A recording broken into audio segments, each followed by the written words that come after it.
Deux idées reçues sur l'esclavage.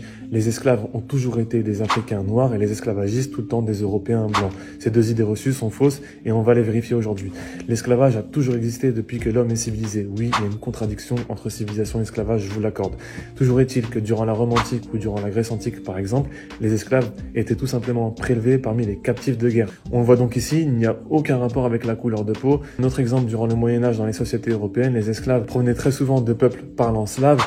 Il s'agirait probablement d'ailleurs de l'origine du mot esclave également. Là ici il s'agit de populations très souvent blanches. Pourquoi ce sont des noirs africains qui ont fini par être les principales victimes de l'esclavage? Une de ces raisons peut s'expliquer par l'expansion du monde musulman. En effet, dans l'islam traditionnel, il est strictement interdit d'avoir un esclave qui soit de confession musulmane. Et donc pour les empires d'Afrique du Nord ou du Moyen-Orient, les lieux où on pouvait trouver facilement des esclaves qui ne soient pas musulmans, c'était en Afrique noire. C'est comme ça qu'on a commencé à systématiser la pratique de l'esclavage vis-à-vis de ces populations. Mais attention, il faut souligner que parmi ceux qui vendaient les esclaves, qui les capturaient, il y avait aussi souvent des Africains noirs qui pratiquaient le commerce d'esclaves. Les Européens, en mondialisant le commerce des esclaves, n'ont fait que récupérer un commerce qui existait déjà auparavant. Ils l'ont simplement mondialisé, intensifié et appliqué à une échelle internationale. Dernier exemple, dans les colonies et dans les plantations en Amérique, on retrouve très souvent des exemples de maîtres négriers qui étaient eux-mêmes des esclaves noirs qui avaient été préalablement affranchis.